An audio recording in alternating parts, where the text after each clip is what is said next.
ઉજવણી માત્ર ઉજવણી થઈ જાય અને વાત પૂરી થઈ જાય, કાર્યક્રમ થઈ જાય, પ્રેસમાં આવી જાય એટલા પૂરતું નહીં, પણ કાયમને માટે નાના બાળકો વિદ્યાર્થીઓ જે છે એ વિદ્યાર્થીઓને પણ એ આપણી પ્રકૃતિથી એકદમ નજીક આવે, વન્યજીવોનો પરિચય કરે, વન વિભાગમાં આવતા વૃક્ષોની અનેક પ્રજાતિઓથી એ નજીકથી એનો એ જ્ઞાન પ્રાપ્ત કરી શકે. એટલા માટે આપણે જે જગ્યાએ બેઠા છીએ ત્યાં નેચર એજ્યુકેશન ઉજાણીને નેચર એજ્યુકેશન અને ઇકો ટુરિઝમ કેમ્પ સાઇટનું આપણે આજે અહીંયા હમણાં લોકાર્પણ પણ કર્યું.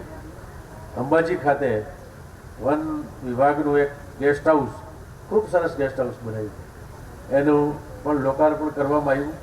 અને સાથે સાથે આપણો આ જે કાર્યક્રમ છે ખાસ કરીને લોકજાગૃતિ માટેનું વન્ય જીવ અને આપણે કઈ રીતે સંવર્ધન કરી શકીએ, કઈ રીતે હજુ વધારે વિભાગ અધિકારી એની ફરજમાં છે એ તો ધ્યાન રાખે, પણ આપણે એનાથી નજીક જઈએ અને કઈ રીતે આગળ એમાં કામ કરી શકીએ એના માટે આપણે આજે એકત્રિત થયા છીએ.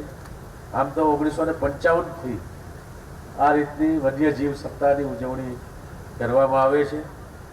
આપણા દેશમાં ભગવાન મહાવીર બુદ્ધનો અહિંસા પરમો ધર્મનો પરમ સંદેશ સમ્રાટ અશોકે ફેલાવ્યો અને સદીઓ પહેલાં અભયારણ્યોની સ્થાપના કરી હતી. અને એ જ રીતે આ સંદેશને રોજિંદા લોકજીવનમાં લાવવાનું મહાન કાર્ય કોઈએ કર્યું હોય તો પૂજ્ય મહાત્મા ગાંધીજીએ કર્યું.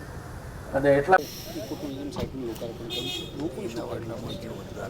બાલારામ મંદિરની આજુબાજુમાં આ જગ્યા ખૂબ સરસ નેચરલ જગ્યા હતી અને અહીંયા ઇકો ટુરિઝમ નેચરલ ક્લબ જે આની અલગ અલગ સુવિધાઓ છે એમાં ખૂબ વિદ્યાર્થીઓ પણ આવશે અને ટુરિસ્ટો પણ આવે તો એને 2-5 કલાક આ મંદિરના દર્શન કર્યા પછી અહીં કુદરતી સૌંદર્યની વચ્ચે રહીએ, બાળકો સાથે મનોરંજન મળે એ પ્રકારની એક ખૂબ સરસ આ સાઇટનું ડેવલપ કરવામાં આવી છે અને આનાથી સ્થાનિક રોજગારી પણ મળશે.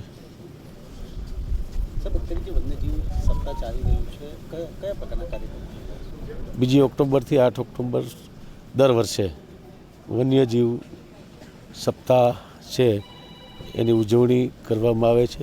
દરેક ડિસ્ટ્રિક્ટ અને રાજ્ય કક્ષાનો કાર્યક્રમ આ વખતે અંબાજી ખાતે રાખવામાં આવ્યો છે. આપણા આનાથી જાગૃતિ આવી જ છે, પણ વન્યજીવો ખાસ કરીને દરિયાઈ જીવ સૃષ્ટિઓ આ બધા માટે જેટલી વધારે અવેરનેસ આવે એના માટે આ પ્રકારના કાર્યક્રમોનું આયોજન થાય છે. દરેક ડિસ્ટ્રિક્ટમાં પણ આ કાર્યક્રમો થયા છે અને આખું સપ્તાહમાં ખૂબ અસંખ્ય લોકો, ખાસ કરીને નાના બાળકોથી માંડી અને અનેક પ્રકૃતિ પ્રેમી જે લોકો છે એ બધાએ ભાગ લીધો છે ને એનાથી ખાસ કરીને વન્યજીવના સંરક્ષણ માટે, સંવર્ધન માટે જે લોકભાગીદારીની જરૂરિયાત હોય, આપણા એશિયાની અંદર સિંહનું રહેણાંક સ્થાન આપણું ગુજરાતમાં છે, તો ત્યાંના સ્થાનિક લોકો છે એ ખૂબ એને પ્રેમ કરે છે અને ખૂબ જેટલો વન વિભાગ ધ્યાન રાખે છે એટલો જ સ્થાનિક લોકો રાખતા હોય છે. એટલે એ રીતે લોકોની ભાગીદારી વધારવા માટે આ સપ્તાહની ઉજવણી કરવામાં આવે છે. Thank you.